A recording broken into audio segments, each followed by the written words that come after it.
नमस्कार। मैं tricky GS classes से आप सबों का हार्दिक अभिनंदन करता हूं। आज हम लाए हैं अक्रिय गैस या इनर्ट गैस के बारे में महत्वपूर्ण जानकारी, जिसको एग्जाम में बहुत बार पूछा जाता है।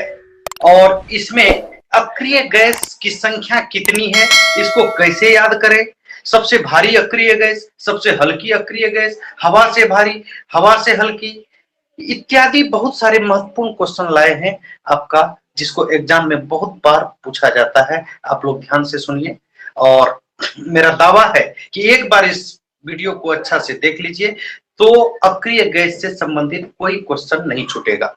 तो यहाँ पे क्वेश्चन पूछता है कभी कभी, अक्रिय गैस किसे कहते हैं? तो कहता है अक्रिय गैस जो है, कहता है अक्रिय गैस किसको कहेंगे? तो कहता है जिसके बाह्यतम कक्षा में 8 इलेक्ट्रॉन हो, जिसके बाह्यतम कक्षा में 8 इलेक्ट्रॉन, हम क्या कहते हैं? अक्रिय गैस कहते हैं। अब आइए, पूछता है कभी कभी अक्रिय गैसों की संख्या कितनी है। याद रखिए अक्रिय गैसों की संख्या जो है वो कितनी है? तो अक्रिय गैसों की संख्या जो है 6 है। कितनी? अक्रिय गैसों की संख्या 6 होती है। और कभी कभी ऐसा भी पूछा जाता है अक्रिय गैस की संख्या 6 है तो वो 6 कौन कौन है, कभी भी पूछ देगा आपको कि इनमें से कौन सा अक्रिय गैस है, कौन सा नहीं है। तो आप सीधा याद रखिए अक्रिय गैसों की संख्या 6 है। और छवों को याद रखने के लिए एक ट्रिक याद रखिएगा, बड़ा फनी ट्रिक, हिन्निया क्रिजेरे। क्या रखना है? हिन्निया क्रिजेरे। जैसे देखते हैं हम लोग भी अपनी मातृभाषा में, गांव घर की भाषा में जो है ऐसे भी बोलते हैं। किसी को बुलाना है रे हे रे हे रे छोड़ा इन्नया की करे छे रे, हे रे की करे छे रे, तो वही याद रखिएगा क्या? की करे छे रे, क्रिजे रे, हिन्निया हिन्निया हिन्निया हिन्नी, हिन्नी माने क्या? इन्ना आबो नहीं, तो वही याद रखिएगा हिन्नी आ क्रिजे रे, हिन्निया की करे छे रे। तो वही याद रखिएगा आपको ट्रिक कि अक्रिय गैसों की संख्या 6 है। 6 कौन कौन? ट्रिक याद रखिएगा क्या? हिन्नी आ क्रिजेरे। तो यहाँ पर याद रखिए हिन्नी आ क्रिजेरे बता रहे हैं। और यहाँ पे जिस जिस अक्षर में, शब्द में हम अंडरलाइन किए हैं, इसका मतलब उससे कुछ होता है, उससे कुछ निकलता है। दिमाग पर जोर डालना है क्या होगा। ही में अंडरलाइन, इसका मतलब ही से कुछ होगा, तो ही से याद रखिए क्या? हीलियम। इसके अलावा ये नी से दिए हैं, नी में अंडरलाइन, इसका मतलब नी से कुछ होगा, तो नी से नियॉन। उसके बाद है आ से याद रखिए क्या? आर्गन। क्री से याद रखिए क्या? क्रिप्टॉन। और जे से होता है क्या? जेनॉन। और रे से होता है क्या? रेडॉन। तो ये आपका 6 अक्रिय गैस है। अगर पूछा जाए 6 अक्रिय गैस कौन कौन है, ट्रिक याद रखिए क्या? हिन्निया क्रिजेरे। और इसके अलावा इसका संकेत भी कभी कभी पूछा जाएगा, तो हीलियम का संकेत याद रखिए He, नियोन का Ne, आर्गन का Ar, क्रिप्टॉन का Kr और जेनॉन का Xe, रेडॉन का Rn।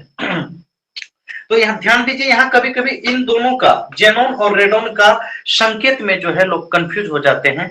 याद रखिए जेनॉन का लगता है जे से शुरू है तो जे कुछ होगा, लेकिन नहीं, जेनॉन का संकेत एक्सी। रेडॉन का लगता है आरडी या कुछ और होगा, लेकिन नहीं, रेडॉन का जो संकेत होता है वो क्या होता है? आरएन होता है। ठीक है, रेडॉन का संकेत आरएन। ठीक है, अब देखिए यहीं से क्वेश्चन जो आपको पूछा जाएगा, इसमें एमवीबीआई क्वेश्चन इसी से कैसे पूछता है। देखिए इससे कितना महत्वपूर्ण क्वेश्चन बनता है, बहुत सारा क्वेश्चन बन जाता है जिसको पूछता है। एक तो आपको पूछा जाएगा कि इनमें से कौन सा अक्रिय गैस है, कौन सा नहीं। इसी में पूछा जाता है कभी कभी कि कौन सा जो है अक्रिय गैस सबसे हल्की है। अगर पूछता है अक्रिय गैसों की संख्या कितनी, तो अक्रिय गैसों की संख्या 6 है। 6 में कौन कौन? तो हिन्निया क्रिजेरे याद रखिएगा, helium, neon, argon, krypton, xenon, radon. लेकिन कभी कभी क्वेश्चन पूछा जाता है कि सबसे हल्की अक्रिय गैस कौन सी है, तो सबसे हल्की अक्रिय गैस जो है याद रखिए कौन सा? हीलियम। और पूछता है कभी कभी सबसे भारी अक्रिय गैस कौन है, तो सबसे भारी अक्रिय गैस है आपका रेडॉन। ध्यान दीजिए क्या कर रहे हैं, सबसे हल्की अक्रिय गैस कौन सी, तो सबसे हल्की अक्रिय गैस जो है वो आपका है कौन सा? हीलियम। और भारी अक्रिय गैस जो है आपका रेडॉन। इसके अलावा आपको ऐसा भी पूछा जाता है कौन सा अक्रिय गैस है जिसका उपयोग विद्युत बल्ब में भरा जाता है, या किस अक्रिय गैस को विद्युत बल्ब में भरा जाता है। क्या पूछेगा विद्युत बल्ब में कौन सा अक्रिय गैस प्रयोग की जाती है, भरा जाता है। तो याद रखिए विद्युत बल्ब में जो है आर्गन नामक अक्रिय गैस भरी जाती है। कौन सा? Argon, Ar। तो विद्युत बल्ब में आर्गन नामक अक्रिय गैस भरी जाती है। लेकिन कभी कभी एग्जाम में आपको ऐसे भी पूछता है विद्युत बल्ब में कौन सा जो है, कौन सी अक्रिय गैस भरी जाती है, तो वहां पे आर्गन हो जाएगा, ठीक है। लेकिन बहुत बार एग्जाम में पूछा गया है कि विद्युत बल्ब में कौन सी गैस भरी जाती है, वहां पे आर्गन ऑप्शन नहीं देता है। तो याद रखिएगा, आर्गन अगर ऑप्शन नहीं दे तो यहां पर क्या हो जाएगा, नाइट्रोजन हो जाएगा, वहां नाइट्रोजन देना है। यानी आपको एक बात याद रखना, विद्युत बल्ब में आर्गन नामक अक्रिय गैस भरी जाती है, लेकिन कभी कभी के जगह उसमें नाइट्रोजन गैस भी भरी जाती है।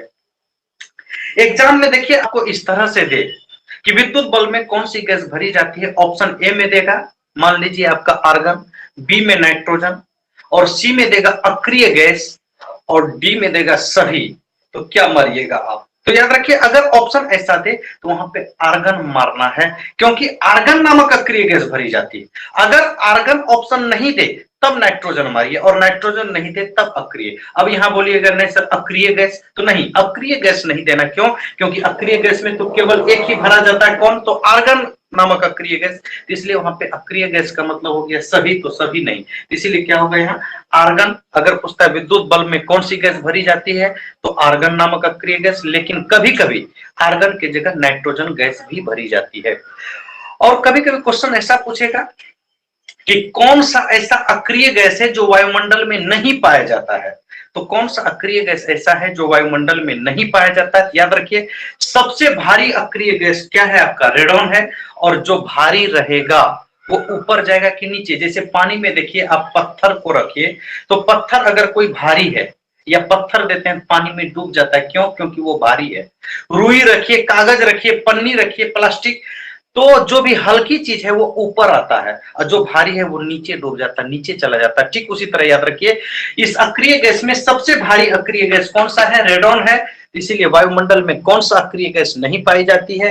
तो रेडॉन नामक अक्रिय गैस नहीं पाया जाता है। बहुत बार एग्जाम में ऐसे भी पूछा है। बहुत बार एग्जाम में पूछा गया है आपका कि जब पृथ्वी पर भूकंप आती है, क्या बोल रहे हैं कि जब पृथ्वी पर भूकंप आती है तो कौन सी गैस की मात्रा बढ़ जाती है? याद रखिए, रेडॉन गैस की मात्रा बढ़ जाती है। पृथ्वी आने वाली रहती है, आती है, तो उस समय जो है क्या होती है? रेडॉन गैस की मात्रा बढ़ जाती है। यहां पर आपको बताया कि विद्युत बल्ब में कौन सी गैस भरी जाती है, तो आर्गन नामक अक्रिय गैस, लेकिन कभी कभी आर्गन की जगह नाइट्रोजन गैस भरी जाती है। कभी कभी पूछेगा कि विद्युत बल्ब का फिलामेंट किसका बना होता है, तो विद्युत बल्ब का फिलामेंट जो है वो टंगस्टन का बना होता है। ठीक है। अब यहां यह भी पूछता है आगे कि विद्युत बल्ब का फिलामेंट टंगस्टन का बना होता है, टंगस्टन का संकेत क्या होता है? तो टंगस्टन का संकेत सुनने में ऐसा लगता है टॉ से होता है टंगस्टन, टॉ से टी, लेकिन नहीं, टंगस्टन का संकेत जो होता है डब्लू, टंगस्टन का संकेत डब्लू होता है। और कहा जाता है टंगस्टन का गलनांक क्या होता है? टंगस्टन का गलनांक अति उच्च यानी लगभग 3500 डिग्री सेल्सियस होता है।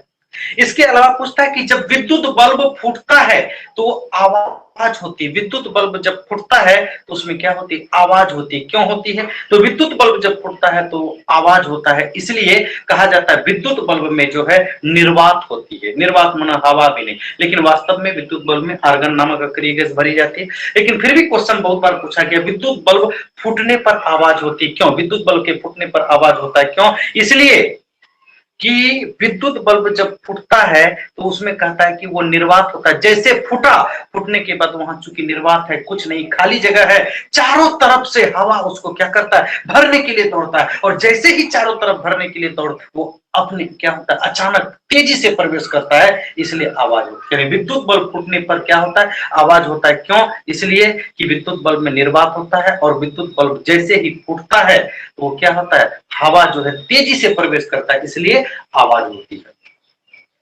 कभी कभी ऐसा भी पूछा जाता है विद्युत बल्ब जो है यानी बल्ब किसका बना होता है? कौन सा? कांच का।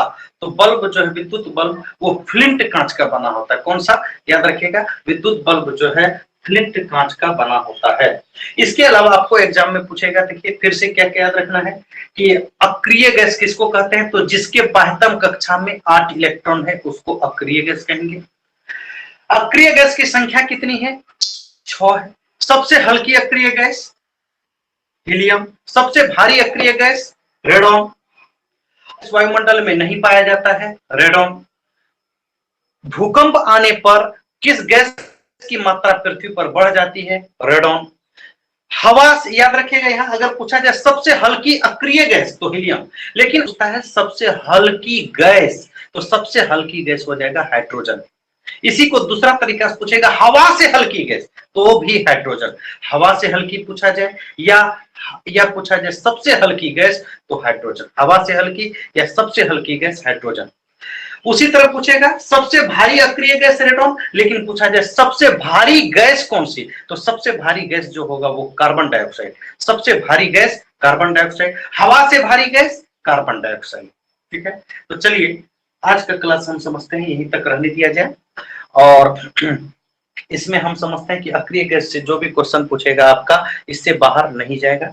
इससे आप इसको अच्छा से पढ़ लीजिए, याद कर लीजिए, दिमाग में सेट कर लीजिए।